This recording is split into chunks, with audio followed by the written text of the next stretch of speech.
Oi, gente! Antes de assistir o vídeo, olha, inscreva-se no canal e também dê o seu like. Isso é muito importante pra gente, tá bom? Olha, curta bastante o nosso vídeo e que Deus abençoe você. Bem, queridos, vamos continuar, na verdade terminar hoje, o relato de 1 Reis, capítulo 21, que nós já começamos há algumas semanas, mas ainda não conseguimos terminar. Hoje nós vamos finalizar os versículos 27 e 29, que nós não falamos nada. Eu tenho um apontamento ainda no versículo 20 a 26. Pode projetar lá, por favor, Guima? E os irmãos devem se lembrar do nosso roteiro, da divisão que nós fizemos desse texto. Nós dividimos esse texto em duas partes. A primeira parte tratava das marcas da impiedade. E nós vimos isso expresso na vida de Acabe e de Jezabel, especialmente na atitude de Jezabel. E a segunda parte, que corresponde aos versículos 17 a 29, nós vimos aí como marcas do juízo divino. A nossa mensagem central é: a impiedade traz o juízo divino. E nós começamos a ver 3 marcas do juízo divino. Lá atrás, semanas atrás, nós vimos 3 marcas da impiedade. E agora nós estamos vendo 3 marcas do juízo divino, para lembrar que sempre que a impiedade acontece, Deus não está indiferente, Deus não deixa isso passar em branco, mas o juízo de Deus, uma hora, cedo ou tarde, chegará. Aqui no caso da história da vinha de Nabote, que nós estamos estudando, num primeiro momento nós pensamos, poxa, o mal prevaleceu completamente. Mas logo na sequência, nós vemos Elias sendo enviado para repreender Acabe e trazer um juízo severo a ele. Então por isso que nós estamos falando que a impiedade traz o juízo divino. Nós já vimos que o juízo divino é certeiro, isso está aí nos versículos 17 a 19. Nós praticamente terminamos o ponto 2, falando que o juízo divino é completo. Eu tenho só um apontamento para fazer aqui em cima desse ponto 2 ainda. E os versículos 27 a 29, que nós não vimos ainda, fala para nós que o juízo de Deus é misericordioso. Então nós já vimos esses aspectos aí, fizemos as aplicações devidas a isso, olhando para o caráter de Acabe, olhando para o juízo, para o castigo que veio sobre Jezabel. Então nós já cobrimos aí boa parte do texto. Vamos só ler de novo aqui a partir do versículo 17, para que a gente possa se familiarizar com o contexto do nosso tópico aqui, tá bom? Então vamos lá para 1 Reis 21, versículo 17, olha só. Então veio a palavra do Senhor a Elias, o tesbita, dizendo: Dispõe-te, desce para encontrar-te com Acabe, rei de Israel, que habita em Samaria. Eis que está na vinha de Nabote, aonde desceu para tomar posse dela. Falar-lhe-ás dizendo: Assim diz o Senhor, mataste e ainda por cima tomaste a herança? Dir-lhe-ás mais: Assim diz o Senhor, no lugar em que os cães lamberam o sangue de Nabote, cães lamberão o teu sangue, o teu mesmo. Perguntou Acabe a Elias: Já me achaste, inimigo meu? Respondeu ele: Achei-te, porquanto já te vendeste para fazer o que é mal perante o Senhor. Eis que trarei o mal sobre ti, arrancarei a tua posteridade e exterminarei de Acabe a todo do sexo masculino, quer escravo, quer livre em Israel. Farei a tua casa como a casa de Jeroboão, filho de Nebate, e como a casa de Baasa, filho de Aías, por causa da provocação com que me irritaste e fizeste pecar a Israel.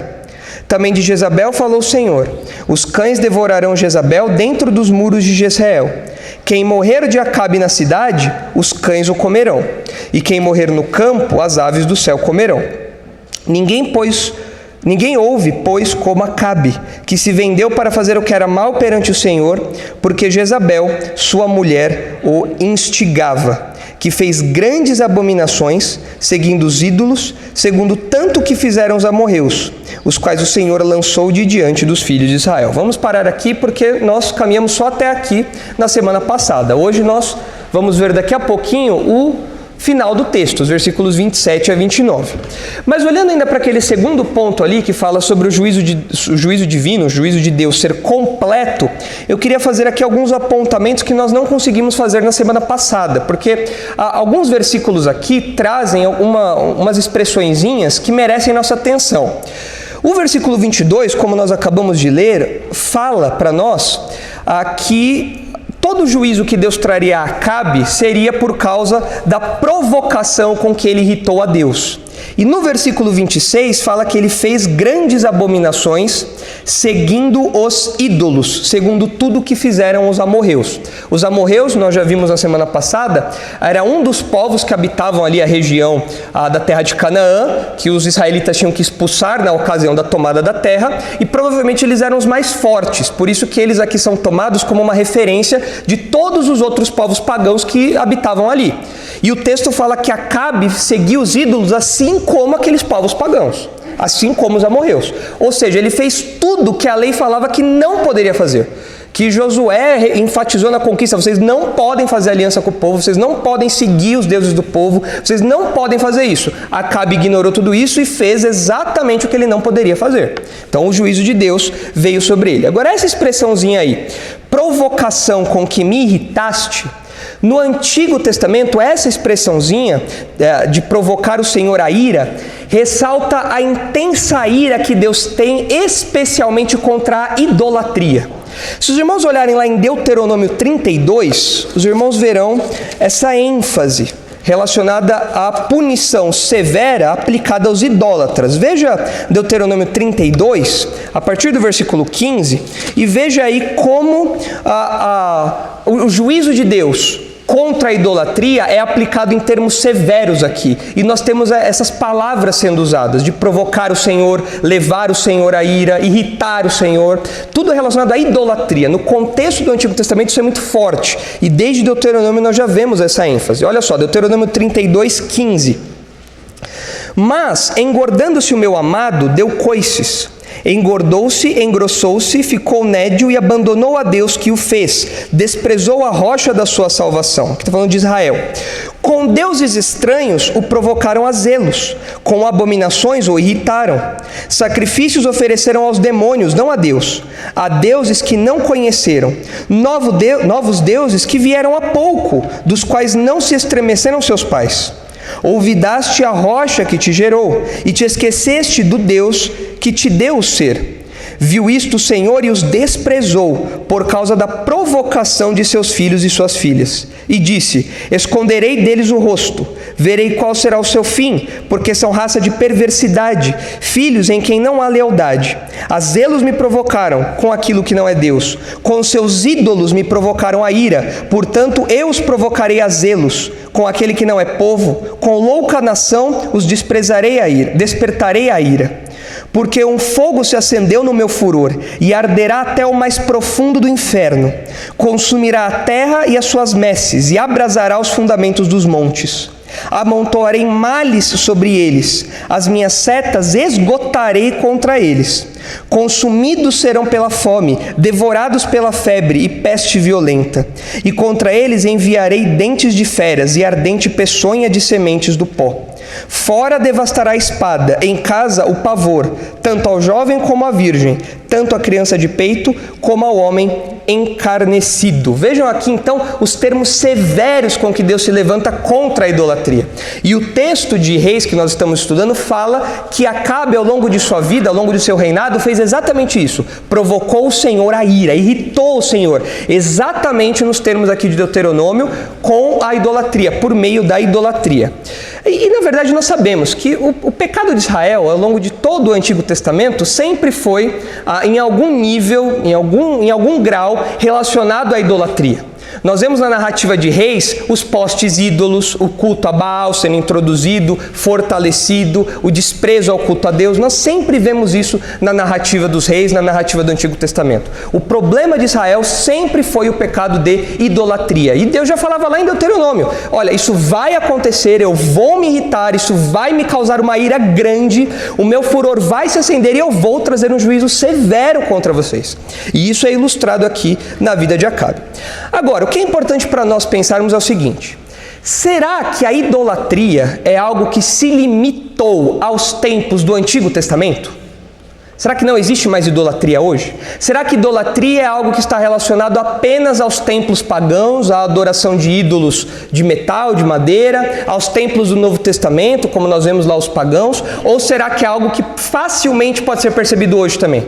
Idolatria é um pecado que não existe mais, Ou a idolatria é um pecado que continua existindo de modo tão intenso como sempre existiu ao longo da história? O que vocês acham? Existe ou não? Existe. A idolatria existe. Inclusive, se os irmãos se lembrarem das listas de pecados do Novo Testamento, aquelas listas que mostram pecados de pessoas não arrependidas, pessoas não regeneradas, pessoas obstinadas em seus pecados, todas as listas que aparecem em Gálatas 5, 1 Coríntios 6, Apocalipse 21, Apocalipse 22, todas estas listas falam de idólatras, todas. No contexto da igreja, na orientação que Paulo dá à igreja, a idolatria também aparece. E é interessante o modo como ela aparece. Olha só lá em Efésios capítulo 5. Olha como a idolatria aparece na teologia de Paulo, em Efésios capítulo 5, num contexto onde está falando dos pagãos, mas menciona um comportamento que não necessariamente é exclusivo dos pagãos. Tanto que Paulo fala assim, olha, vocês não façam como eles. Olha o que diz Efésios capítulo 5, a partir do versículo 3. Efésios 5, 3. Mas a impudicícia e toda sorte de impurezas ou cobiça nem sequer se nomeie entre vós, como convém a santos. Nem conversação torpe, nem palavras vãs ou chocarrices, coisas essas inconvenientes, antes, pelo contrário, ações de graças. Sabei, pois, isto, nenhum incontinente, essa palavrinha incontinente nós conhecemos, é a palavrinha que o pastor Marcos explicou no domingo passado, que dá origem à palavra pornografia, essa ideia aqui do incontinente, ou impuro, ou avarento, que é... O que o texto diz? Avarento, que é idólatra. O texto continua. Nenhum deles tem herança no reino de Cristo e de Deus. Ninguém vos engane com palavras vãs, porque por essas coisas vem a ira de Deus sobre os filhos da desobediência. Portanto, não sejais participantes com eles. Então Paulo fala aqui que existe uma expressão característica da idolatria que ameaça os crentes. Qual é essa expressão? É a avareza. O que é a avareza, né? Qual que é o sentido dessa palavrinha que aparece aqui? Essa palavra também aparece lá em Colossenses 3. São passagens paralelas, que dizem basicamente a mesma coisa. São listas também de pecados, de vícios. E em Colossenses, Paulo fala a mesma coisa, que a avareza é também idolatria. Agora, por que Paulo falou avarento que é idólatra? A ideia de avareza é a ideia de alguém que é ávido, que tem um desejo incessante, que sempre quer ter mais. Especialmente no campo das posses. A pessoa sempre quer ter aquilo, inclusive que é proibido. Por exemplo, se os irmãos se lembrarem lá do decálogo dos 10 mandamentos, os irmãos vão se lembrar do pecado da cobiça, que é condenado ali nos 10 mandamentos. A cobiça ali em Êxodo e Deuteronômio, ela se aplica às posses, à terra, à mulher do próximo, aos servos do próximo. Então é a ideia de você sempre querer ter mais. É um desejo insaciável. Você tem e você sempre quer ter mais. Nunca é o suficiente. Você nunca está satisfeito. Essa é a ideia aqui da avareza. E Paulo fala, isso é idolatria. Inclusive um desejo que se expressa por coisas até proibidas, coisas que não convém à pessoa, que estão fora do alcance da pessoa, mas a pessoa sempre quer ter mais, especialmente no campo das posses materiais, das coisas materiais. Olha lá em Lucas capítulo 12, olha como o Senhor Jesus aplica essa palavrinha aqui, que o apóstolo Paulo fala, olha, isso é expressão de idolatria. Olha só, Lucas capítulo 12, versículo 15. Olha só como Jesus ilustra isso. Lucas 12, 15. Versículo 13. Nesse ponto, um homem que estava no meio da multidão lhe falou, mestre, ordena meu irmão que reparta comigo a herança. Mas Jesus lhe respondeu, homem, quem te constituiu juiz ou partidor entre vós? Era comum naqueles dias que os rabinos, eles servissem de juiz para essas questões de herança, essas questões judiciais ali das famílias, era comum isso. Então, como Jesus era um mestre muito famoso, o rapaz aproveitou e falou, é agora que eu garanto minha herança, que eu garanto meu fundo de garantia, é agora que eu faço a vida aqui. Vou aproveitar que ele está aqui agora, rápido, e vou pedir para ele julgar a minha causa. Então Jesus falou, olha, quem que me fez juiz aí nessa causa? Nada disso aí.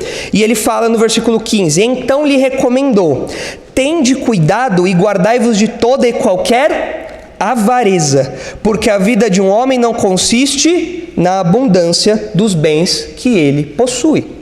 Mais para frente, em Lucas capítulo 16, no versículo 13, só virar um pouquinho as páginas aí da sua Bíblia, os irmãos vão ver uma outra expressão de Jesus que mostra o sentido de idolatria aqui, em relacionado às posses materiais. Olha só, ninguém pode servir aos dois senhores, porque ou há de aborrecer-se de um e amar ao outro, ou se devotará a um e desprezará o outro. Não podeis servir a Deus e às riquezas.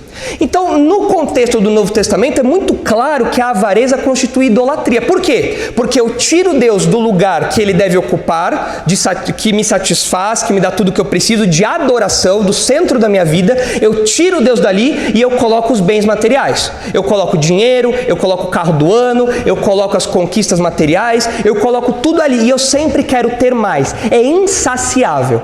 Será que a nossa geração é uma geração assim? Uma geração que sempre quer ter mais? No campo material também? Ou não? A gente não tem problema com avareza hoje. Paulo fala, isso é um problema de idolatria. Agora, se nós tomarmos essa aplicação de avareza, e Paulo fala, isso é idolatria, e nós lembramos do exemplo de Acabe com a vinha de Nabote, casa muito bem. Porque Acabe já tinha um palácio, mas ele não estava satisfeito com o palácio, ele queria mais.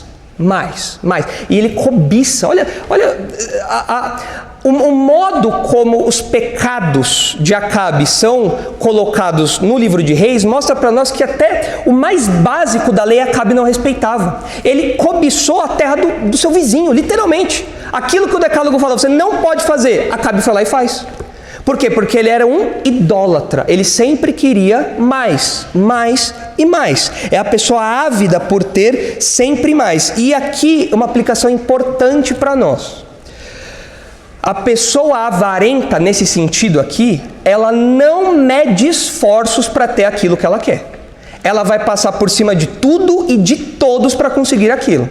É a pessoa que não liga de puxar o tapete na empresa, é a pessoa que não liga de brigar com a família toda para ter uma parte maior da herança, é a pessoa que não está nem aí se ela vai ofender os amigos, se ela vai ofender aos pais, se ela vai ofender os familiares, se ela vai ter que abandonar o convívio de algumas pessoas, ela não está nem aí, porque o desejo dela é tão insaciável que ela não mede esforços para conseguir aquilo. É o que nós vemos aqui no caso de Nabote, de Acabe e de Jezabel. Ela não mede esforços para conseguir a vinha para Acabe, para pegar a vinha de Nabote. E ela faz tudo o que está ao seu alcance, inclusive tudo aquilo que é errado, para conseguir aquilo. Será que nos nossos dias existem pessoas que fazem de tudo para conseguir chegar a posições de poder, a posições de dinheiro, a posições de fama? Será? Ou não? Existem pessoas avarentas nesse ponto? Irmãos, o nosso mundo vive disso. É isso que nós vemos aí fora. Os incrédulos são assim. Os incrédulos não medem esforços para ter aquilo que eles querem. Eles sempre querem mais. Paulo fala, isso é idolatria. Então, idolatria existe nos nossos dias. Continua existindo hoje. Nós não podemos nos iludir achando que idolatria é apenas algo que os católicos fazem quando adoram imagens, é apenas algo que acontecia no Antigo Testamento com Baal, é apenas algo que acontecia no Novo Testamento com os templos pagãos. Não é. Idolatria significa qualquer coisa que nós colocamos no lugar de Deus e que ocupa o centro da nossa vida. E Paulo é categórico, tanto em Efésios como em Colossenses, e fala, olha, avareza é um tipo de idolatria. Quem é avarento é idólatra. Quem vive sempre desejando mais e faz isso o centro da sua vida, essa pessoa é idólatra. Então é importante você avaliar a sua vida. Talvez você seja idólatra. Diga, Simone. Exatamente. O ensino de Paulo sempre foi de encontrar satisfação em Deus. Sempre falou, olha, eu já pedi muitas coisas para Deus, Deus me negou várias coisas que eu pedi, mas tudo que Deus me deu me faz ser satisfeito. Eu sou satisfeito nele. Eu me contento com aquilo que ele me dá. Eu não sou uma pessoa que fica só pensando em o que mais eu posso ter, o que mais eu posso ter, o que mais eu posso ter. Agora é claro, nota, não é errado nós termos alvos pessoais. No campo patrimonial, no campo financeiro, no campo profissional, não é errado isso. O problema é quando a pessoa faz isso o centro da vida dela. Então é aquilo, a pessoa, ela recebe uma proposta de emprego onde ela vai ser uma executiva de grande destaque. Só que naquela cidade não tem uma igreja, nada, não tem igreja nenhuma. É uma cidade só de incrédulos, não tem igreja. O cara não para pensar e falar, olha, se eu for lá eu vou estar longe da comunhão dos irmãos, eu não vou poder desfrutar do amparo deles, eu vou estar sozinho lá. Não, mas o que importa é o dinheiro, eu vou para lá. Então a pessoa faz disso o centro da vida dela. A família às vezes já está cansada, não aguenta mais ficar mudando de cidade para cidade, de lugar para lugar por conta da carreira profissional do cara, mas ele está preocupado com ganhar. Eu quero sempre mais. Esse ano eu comprei o carro do ano, mas o ano virou. Agora eu preciso trocar de carro, não tem jeito. E para trocar de carro eu preciso de mais dinheiro. Para ter mais dinheiro eu preciso continuar crescendo. E então nós temos aqueles workaholics, os viciados em trabalho. É a pessoa que só pensa em trabalho, trabalho, trabalho. Por quê? Porque ela quer sempre ter mais. E nunca ela está satisfeita com o que ela tem, nunca ela está contente com o que ela tem. Essa pessoa se tornou uma idólatra. Porque ela fez daquilo o centro da sua vida. Tudo gira em torno daquilo. A vida profissional, vida familiar, a vida eclesiástica, a vida espiritual, tudo gira em torno daquilo. Ela se tornou uma idólatra. Ela se tornou uma idólatra. E esse não é um ensino exclusivo do Antigo Testamento. O Novo Testamento está falando isso. Então nós temos que ser espertos. A idolatria assumiu outras formas nos nossos dias. A idolatria não morreu, ela continua lá. E na verdade, não é que ela assumiu outras formas apenas no sentido dos templos. Já nos templos de Paulo, existia gente avarenta também. E Paulo fala que isso era idolatria. Então, essas expressões da idolatria acompanham o ser humano desde a sua queda, desde o momento em que eles se afastaram de Deus. Sempre colocando coisas no lugar de Deus. Agora, nós precisamos lembrar do nosso ponto. A impiedade traz o juízo de Deus. E o ponto 2, o juízo divino é completo. O que Paulo fala lá em Efésios mesmo? Que é por conta dessas coisas que vem o quê sobre os filhos da desobediência? Vem a ira de Deus. Opa! Então quer dizer que os idólatras serão punidos por Deus. E Paulo fala, vocês não entrem nesse barco não, hein? Vocês não fiquem de gracinha não. Ai de vocês se derem uma de avarento aí. Isso é idolatria, cuidado. E nos nossos dias existem várias expressões de idolatria. Nós já falamos disso outras vezes quando estivemos aqui em 1 Reis, já que essa é a temática do livro.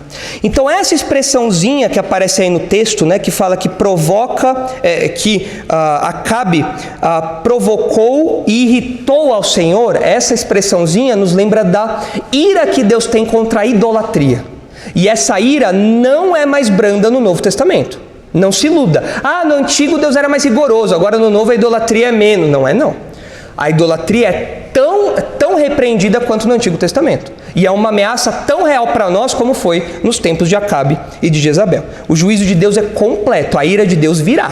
A ira de Deus virá. Sobre os crentes, evidentemente, quando nós pecamos, quando nós levantamos um ídolo que não devemos, Deus nos disciplina. Deus não nos condena pela eternidade como Ele vai fazer com os incrédulos, mas Deus nos disciplina. Deus não permite que nós tenhamos ídolos na nossa vida. Anos atrás, o pastor Alexandre Mendes, o Sacha, foi companheiro de viagem do pastor Thomas, né? Eles foram para a África, né? O pastor Sacha, como todo mundo conhece, veio aqui no Enco Jovem falar sobre relacionamentos. E no contexto dos relacionamentos, ele falou uma coisa que eu nunca esqueci. Ele falou assim, se você coloca uma outra pessoa como ídolo da sua vida, um namorado, uma namorada, uma amizade, qualquer outra coisa, se você coloca aquilo como um ídolo da sua vida, Deus vai esmagar esse ídolo. Porque Deus não permite que os seus filhos tenham ídolos. É a disciplina de Deus. E Deus faz isso. Quando nós levantamos ídolos no nosso coração, altares idólatras, postes ídolos no nosso coração, como Acabe fez, o Senhor fica irado. Nós provocamos o Senhor a ira. E Ele vai trazer um juízo completo. No caso dos incrédulos, algo para sempre, eterno, perdição eterna. No caso dos crentes, disciplina. Uma disciplina real e severa. Porque Deus não permite que os seus filhos sejam idólatras. Mas o versículo 25 também diz o seguinte, olha só. Ninguém houve, pois, como Acabe, que se vendeu para fazer o que era mal perante o Senhor, porque Jezabel, sua mulher, o instigava. Na semana passada, nós já vimos que a esposa desempenha um papel importante ao lado do marido, seja para o bem, seja para o mal. Nós falamos, olha, você que é esposa, esteja esperta, você pode ser uma Jezabel. Mas Jezabel foi uma mulher tão pagã, mas tão pagã, que ela se tornou um símbolo de tudo aquilo que é imoral, de tudo aquilo que é pagão, de tudo aquilo que é idólatra, de tudo aquilo que é relacionado à falsa doutrina. Se os irmãos olharem em Apocalipse capítulo 2, os irmãos vão ver a aplicação desse símbolo, essa realidade ali. Em Apocalipse capítulo 2, nós temos uma carta dirigida à igreja de Tiatira. Você tem no comecinho de Apocalipse as cartas dirigidas às igrejas. E em Apocalipse 2, nós temos uma igreja em particular, a igreja de Tiatira, onde aparece o nome de Jezabel. Olha só, Apocalipse 2:18.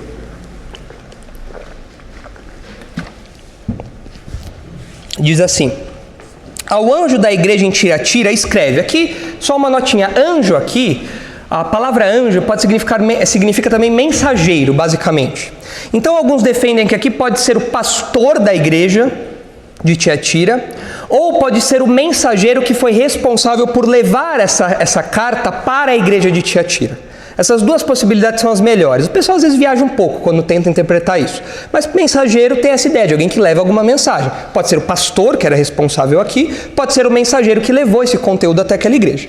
Então, ao anjo da igreja em Tiatira, escreve: essas coisas diz o Filho de Deus, que tem os olhos como chama de fogo e os pés semelhantes ao bronze polido. Essa expressão aqui, olhos como chamas de fogo e pés semelhantes ao bronze polido, é uma imagem retirada do Antigo Testamento, especialmente da visão que Daniel tem em Daniel capítulo 10, lá no versículo 6. Os irmãos não precisam abrir lá. Mas lá nós temos um juízo que é pronunciado contra as nações pagãs. E a figura que aparece diante de Daniel é uma figura que causa medo nele, é uma figura descrita nesses termos aqui. E quando aplicado a Jesus, quando fala aqui dos seus olhos como chama de fogo, dos seus pés semelhantes ao bronze polido, significa que Jesus está pronto para julgar. E não apenas um julgamento simples, mas um julgamento de alguém que vê tudo e está furioso para julgar. É um julgamento feroz. Os seus olhos de fogo, ele esquadrinha tudo.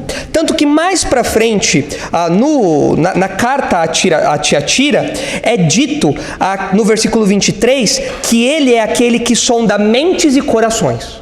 Ou seja, Deus, Jesus Cristo, está de olho na sua igreja. Ele está vendo a igreja de Tiatira. Ele tem os olhos de fogo, os pés de bronze polido. Ele está pronto para julgar. E lembrem-se, o juízo divino é completo. Não vai ficar pedra sobre pedra. E olha como continua o texto aí. Versículo 19 agora. Conheço as tuas obras, o teu amor, a tua fé, o teu serviço, a tua perseverança e as tuas últimas obras mais numerosas que as primeiras. Ok, um elogiozinho aqui. Né? Então parece que tinha alguma coisa boa na igreja de Tiatira. Não era 100% pessoal pagão, dado ao mau ensino. Tinha gente ali que era fiel a Deus. Mas olha o versículo 20 agora. Tenho, porém, contra ti o tolerares que essa mulher, Jezabel é imortal, né? Não, ressurgiu, está viva lá, está viva até hoje. Será que ela está aqui? É porque ela passou séculos aqui, ela estava lá na igreja de Tiatira. É claro que aqui, irmão, não é a Jezabel, a mesma Jezabel. É óbvio, né? E evidentemente, não é também uma mulher chamada Jezabel. Melhor, muito possivelmente, não é uma mulher chamada Jezabel, é o símbolo. Essa mulher foi tão pagã e se destacou tanto no Antigo Testamento, que agora qualquer realidade pagã e de falsa doutrina e de moralidade é associada a Jezabel. Tem pentecostal que fala isso. Quando a mulher usa muita joia, muito brinco, essas coisas assim, muita maquiagem, fala, olha aí a Jezabel. Tá? Porque é a ideia de alguém que é imoral. Mas é besteira pentecostal, não tem nada de errado usar brinco, maquiagem, nada disso. Mas Jezabel se tornou um símbolo. Então aqui, como o Apocalipse usa uma linguagem do Antigo Testamento, está falando, olha, tem alguém aí que é como Jezabel. É a imoralidade em pessoa, é o paganismo em pessoa. É a idolatria em pessoa. Então, tenho, porém, contra ti o tolerares que essa mulher, Jezabel, que a si mesmo se declara profetiza, não somente ensine, mas ainda seduza os meus servos a praticarem a prostituição e a comerem coisas sacrificadas aos ídolos. Aqui, prostituição pode ser prostituição no sentido moral, no sentido de imoralidade sexual, mas pode ser também, e me parece que é aqui, a ideia de uma prostituição idólatra, a ideia de você abandonar a Deus e seguir outros deuses. Tanto que mais pra frente fala sobre adulterar nesse sentido, provavelmente, de seguir outros deuses. Então essa mulher, ela tinha acesso livre ao púlpito da igreja de Tiatira, estava sempre pregando lá. Pregação de hoje, Jezabel, estava lá. E o povo da igreja de Tiatira ia lá. E ela ensinava tudo aquilo que não prestava. Ela, inclusive, falava que ela era porta-voz de Deus. Eu sou uma profetisa. Vocês têm que me respeitar. Eu estou trazendo palavra do próprio Deus a vocês. Pode ser que a igreja de Tiatira passasse por uma situação muito característica. Cada igreja do Apocalipse tem uma característica própria por conta da cidade onde ela está situada. E pode ser que a igreja de Tiatira, os crentes de Tiatira, passassem por um problema muito específico. Qual que era esse problema? A cidade de Tiatira era muito conhecida por conta das guildas. Era uma espécie de sindicatos das profissões. Sindicato é praga que existe desde lá do Novo Testamento. Lá, PT já existia lá na cidade de Tiatira já. Sempre existiu isso daí. E o que acontecia? Essas guildas, esses sindicatos, tinham padroeiros, deuses padroeiros. Até hoje isso existe, né? Tem os santos padroeiros de cada profissão, não é? Então você tem lá o dentista. Qual que é o santo padroeiro do dentista? Não sei, tem algum santo de dente? Deve ter. É a fada do dente, né? São fada do dente. Mas cada profissão tem um padroeiro, uma grande besteira aí, né? E aí, às vezes você entra no escritório de alguma coisa, tem lá o santo padroeiro de não sei o que lá, né? Então, isso já existia lá atrás. Só que qual que era o problema? No meio desse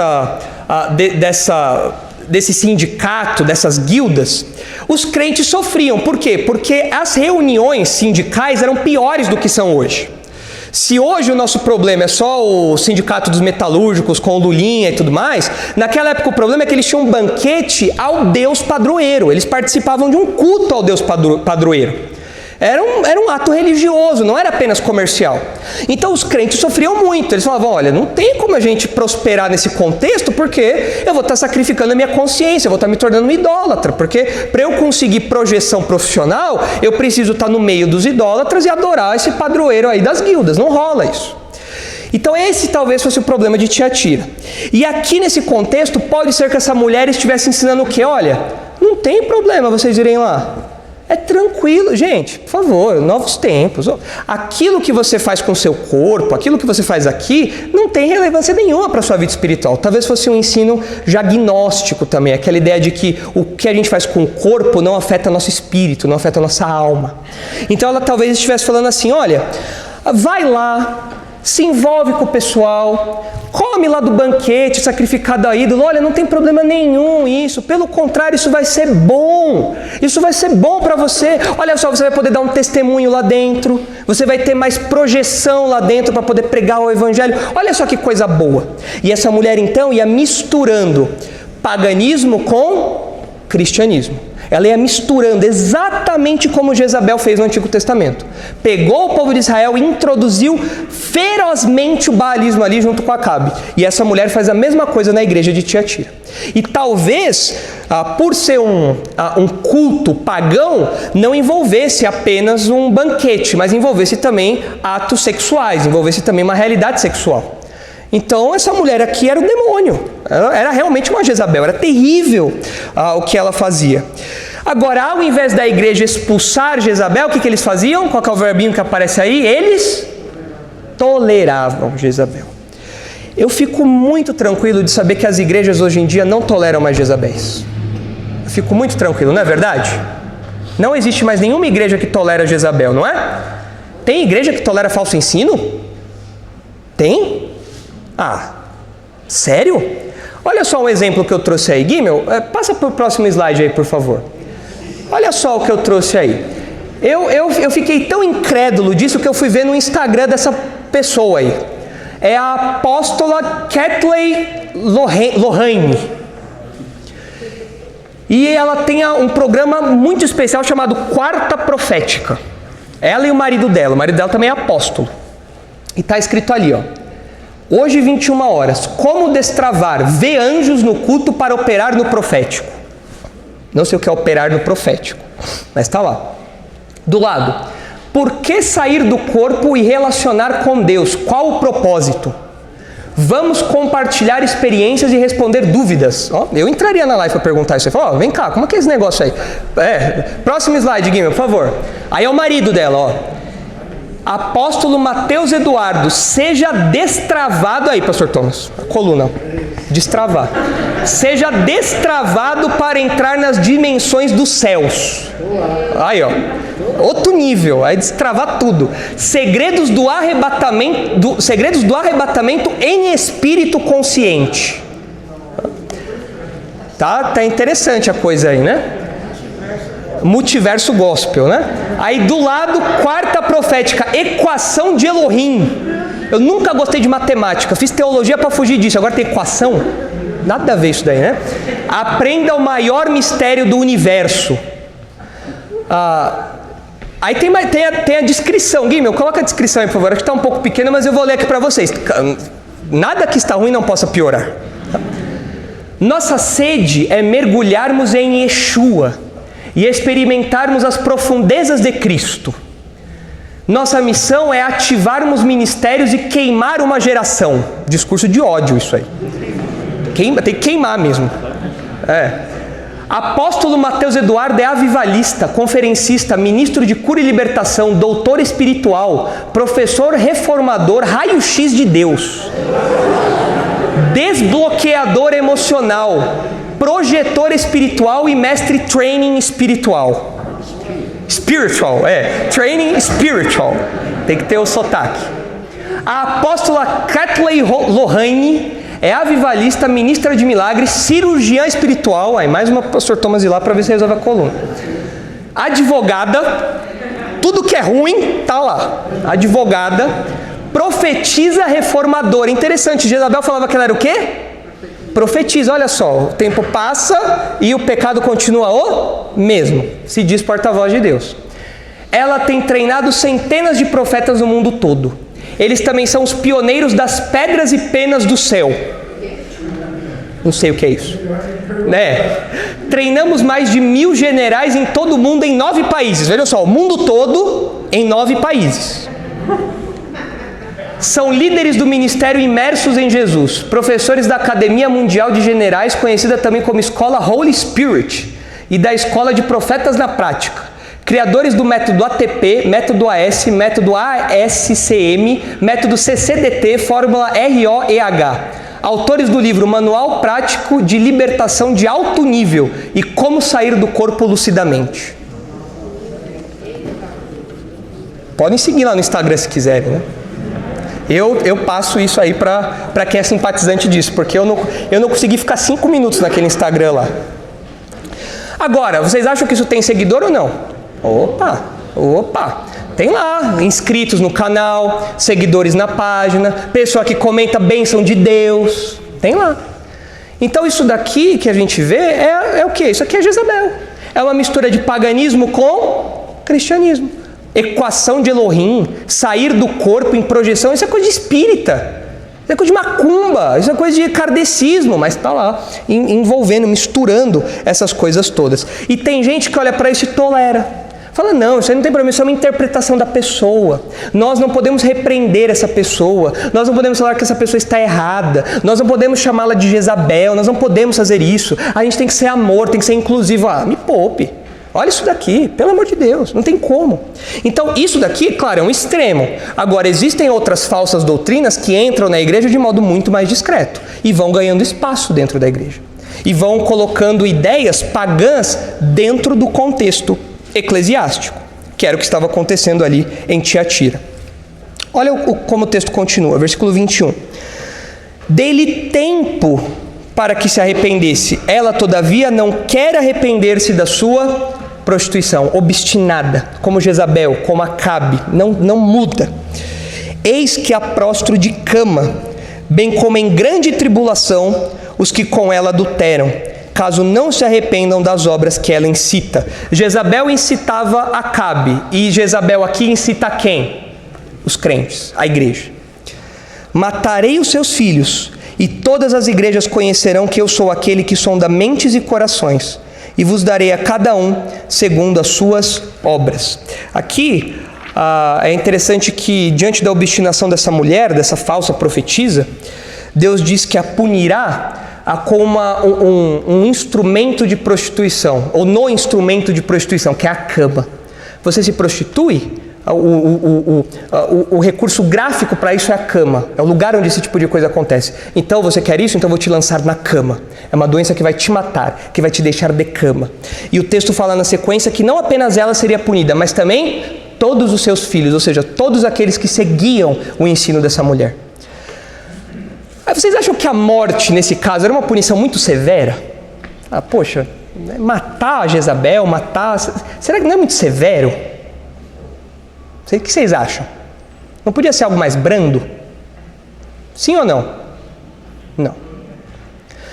Se nós lembrarmos de outros pecados, outros exemplos de morte no Novo Testamento, nós veremos que o que essa mulher faz não é algo pouco, não. Ananias e Safira morreram porque mentiram. Paulo fala que em Corinto tinha um monte de gente morta porque tomava ceia indignamente. Paulo fala também que lá em Corinto tinha um rapaz que ia ter o corpo destruído se não se arrependesse porque ele vivia em imoralidade. João, na sua primeira carta de João, fala sobre um pecado que é para a morte, talvez algo relacionado a isso. Ou seja, Deus pune a igreja, os crentes que se deitam com Jezabel, Deus pune com a morte.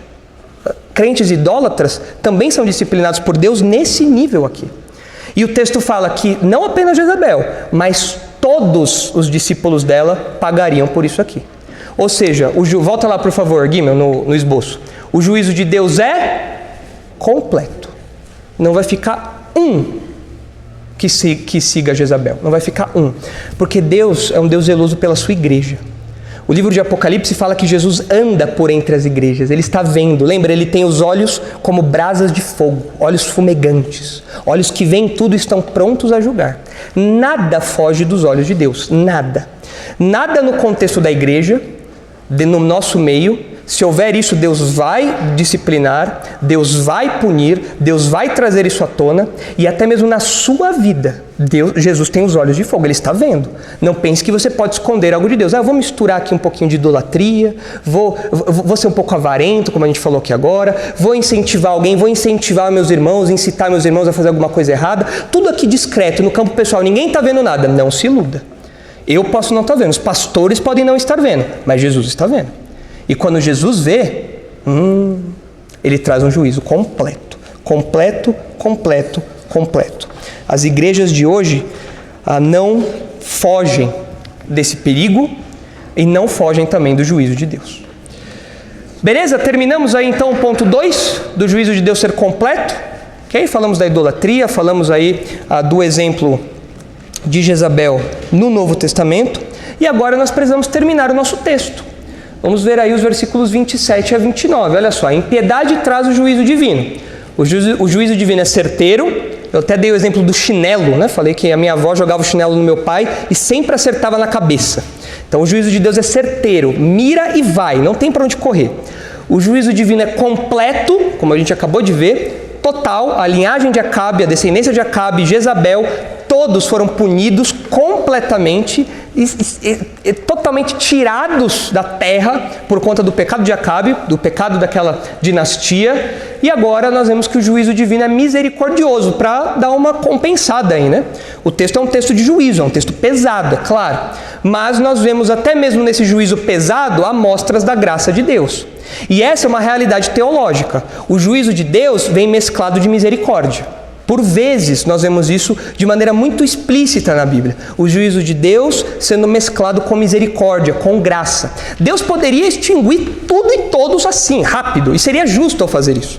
Seria uma expressão do seu juízo, mas ele é misericordioso, ele é gracioso.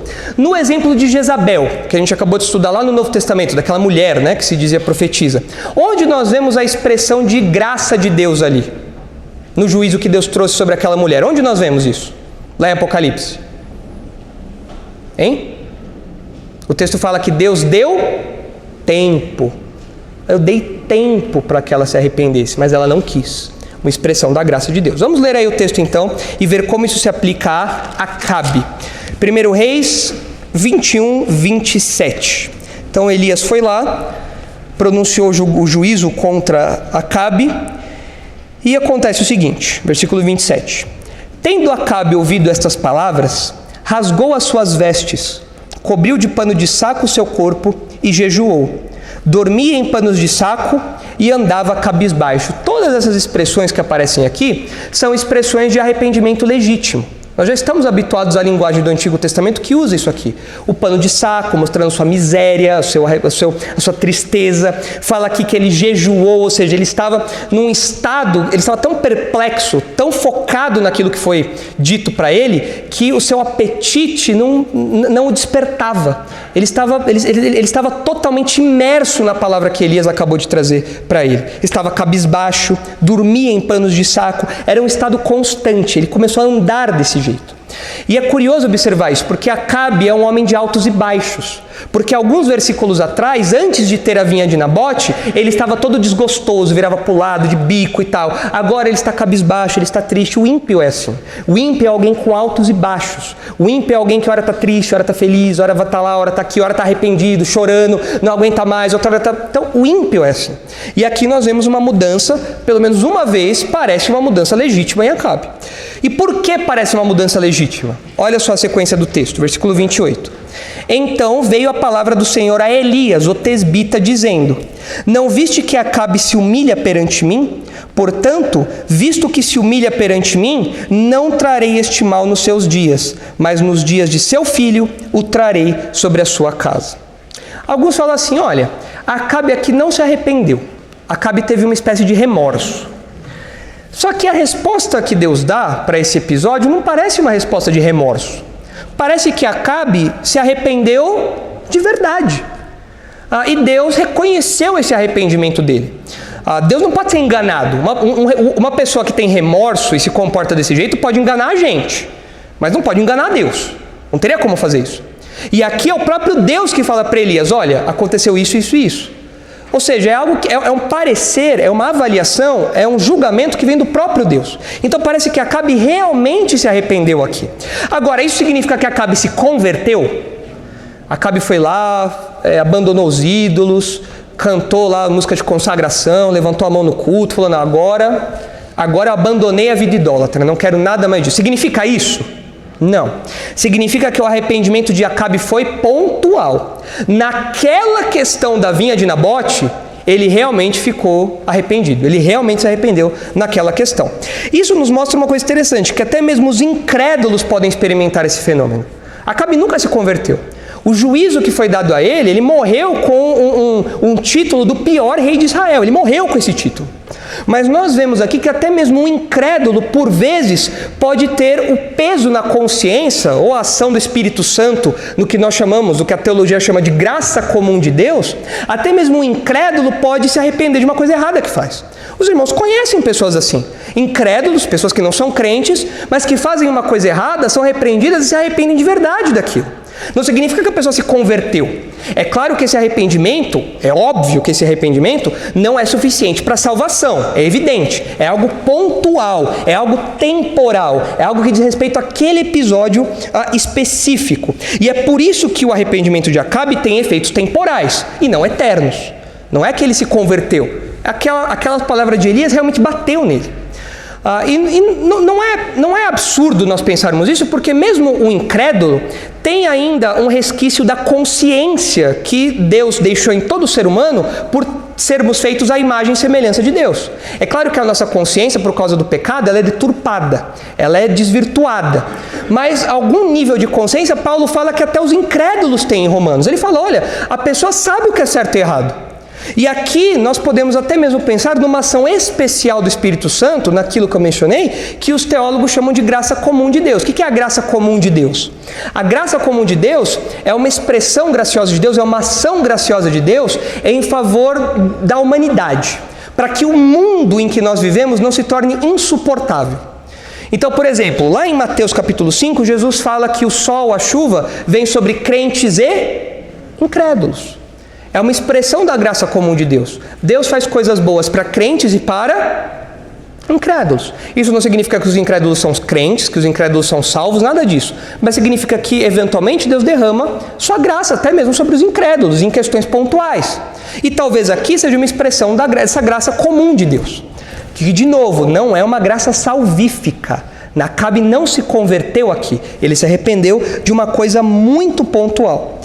Agora, nós, como crentes, para nós sermos salvos, esse arrependimento aqui basta de coisas pontuais?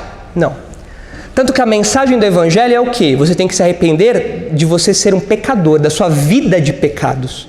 Não é apenas de coisas pontuais. Nós nos arrependemos de coisas pontuais no campo relacional com Deus. Quando eu peco, meu relacionamento com Deus é abalado, eu peço perdão, então meu relacionamento com Deus é restaurado. Mas eu já sou um crente.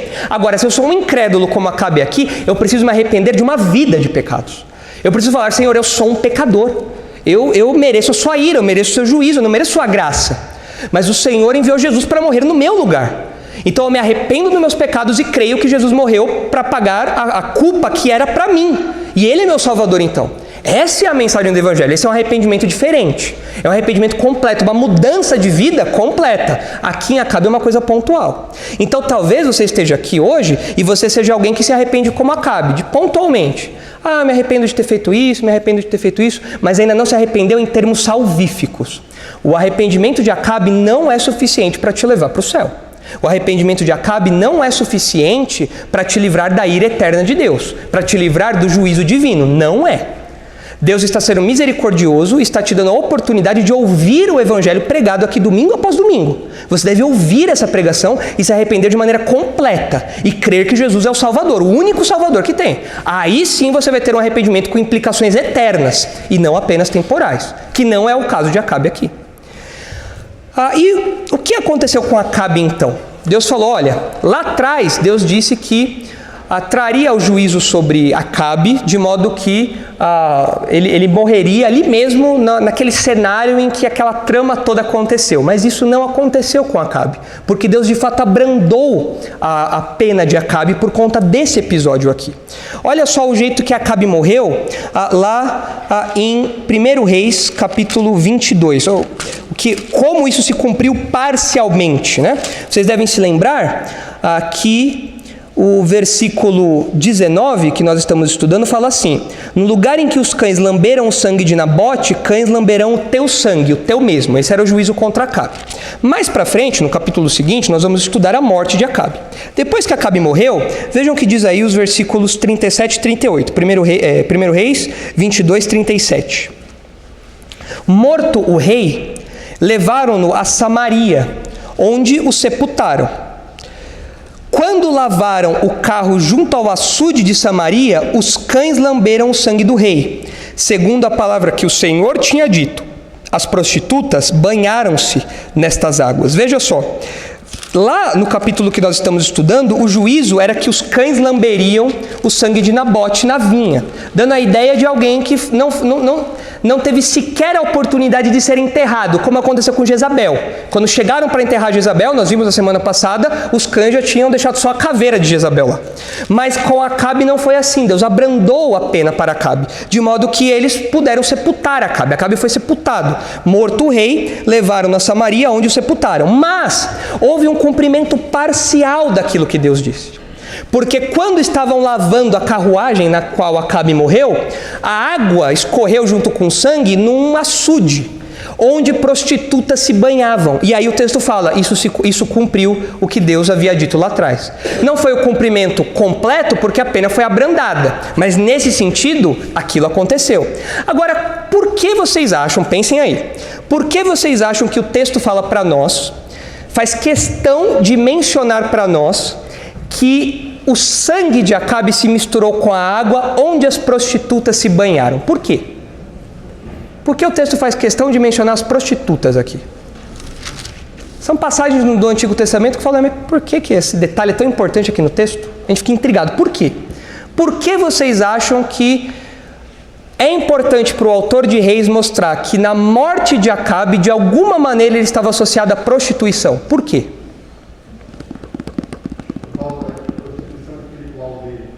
o Ronan falou agora, por conta da prostituição espiritual dele. Esse homem foi um prostituto espiritual, ou seja, ele abandonou a Deus e adulterou com outros deuses. Então, na sua morte agora, ele está associado com as prostitutas de verdade. Ele está associado com elas. Ele, que era um prostituto por excelência no campo espiritual, um pagão no campo espiritual, na sua morte não deixou de ter uma menção disso, de que ele era alguém dado à idolatria, à prostituição cultual. Exatamente isso, Ronan. Então nós vemos aqui que ainda que o julgamento de Deus tenha sido abrandado, o juízo de Deus tenha sido abrandado por conta do arrependimento de Acabe, isso daí não foi total. Houve aí um aspecto em que isso se cumpriu. O juízo de Deus veio por conta da idolatria desse homem. Mas se os irmãos olharem lá em 2 Reis, capítulo 9, para nós terminarmos aqui, aí os irmãos verão que de fato, nos filhos de Acabe, essa profecia se cumpriu completamente, como Deus disse. Não vou trazer esse mal a Acabe, mas a seus filhos. E isso aconteceu. Lá em 2 Reis 9, versículo 21, olha só. Disse Jorão, 2 Reis 9, 21. Disse Jorão, aparelha o carro, e lhe aparelharam o carro. Saiu Jorão, rei de Israel, e Acasias, rei de Judá, cada um em seu carro, e foram ao encontro de Jeú, e o acharam no campo de Nabote, hoje israelita. Sucedeu que, vendo Jorão a Jeú, perguntou, a paz, Jeú? Ele respondeu, que paz, enquanto perduram as prostituições de tua mãe Jezabel e as suas muitas feitiçarias? Então Jorão voltou às rédeas, fugiu e disse a Acasias, a traição, Acasias! Mas Jeú entesou o seu arco com toda a força e feriu a Jorão entre as espáduas. A flecha saiu-lhe pelo coração e ele caiu no seu carro. Então Jeú disse a Bidkar, seu capitão, toma-o, lança-o no campo da herdade de Nabote, hoje israelita, pois lembra-te de que, indo eu e tu, juntos, montados, após Acabe seu pai, o Senhor pronunciou contra ele esta sentença. Tão certo como vi ontem à tarde o sangue de Nabote e o sangue de seus filhos, diz o Senhor, assim te retribuirei neste campo, diz o Senhor. Agora, pois, toma-o e lança-o neste campo, segundo a palavra do Senhor. Ou seja, no caso do filho de Acabe, isso se cumpriu. Realmente ele foi deixado lá naquele campo por conta do juízo de Deus, mediante o que Acabe e Jezabel fizeram com Nabote. Isso mostra para nós que a impiedade traz o juízo divino. Mas nós não podemos esquecer o que a Bíblia nos mostra, que o juízo de Deus também é misericordioso. Houve um abrandamento aqui. Houve a chance de arrependimento. Deus enviou Elias para que Elias falasse a Acabe. Acabe ouviu, ficou realmente arrependido daquilo. Então Deus abrandou a sua punição. Meus irmãos, em Romanos 1 nós lemos a Paulo falando que a ira de Deus já se manifesta contra o homem. A ira de Deus já paira sobre a humanidade. Essa ira de Deus, que é certeira, que é completa, esse juízo já paira sobre a humanidade. Mas Deus é misericordioso porque Ele não extermina o pecador logo de cara. Deus dá tempo para que o pecador ouça. Essa é a nossa história. Nós éramos incrédulos, nós éramos idólatras, mas nós ouvimos a pregação pela misericórdia de Deus. Se esse é o seu caso, não deixe para amanhã ouvir a mensagem do Evangelho. Não deixe para amanhã a única mensagem que te salva dessa ira aqui, desse juízo aqui, que é um juízo certeiro e completo. Porque hoje você está vendo o aspecto misericordioso desse juízo. Hoje você está vendo essa realidade. Você está ouvindo a chance de arrependimento. Hoje você está vendo a misericórdia de Deus. Mas você não pode esquecer, você não pode se apegar só à misericórdia. Você tem que lembrar que o juízo de Deus também é completo e é certeiro. Se você não se arrepender dos seus pecados e não crer em Cristo como Salvador, o seu destino é o inferno, não tem para onde fugir. Porque o juízo de Deus é certeiro e é completo. E o que vocês ouvem hoje, o evangelho que vocês ouvem aqui domingo após domingo, é uma lembrança da misericórdia de Deus. A impiedade traz o juízo divino. 3 marcas do juízo divino. O juízo divino é certeiro, é completo e é misericordioso. E assim nós concluímos então o relato de Acabe, Jezabel e Nabote. Bastante coisa, né? É um relato bem rico. Vamos orar então para terminar o nosso estudo aqui. Na sequência é o pastor Marcos que vai assumir. Então vamos orar e depois passar a palavra ao pastor Marcos. Santo Deus, nós Agradecemos porque o Senhor, quando nos salvou, nos livrou da idolatria, Pai. Obrigado porque o Senhor nos livrou de sermos Jezabéis, Acabes, pessoas contrárias ao Senhor, inimigos do Senhor.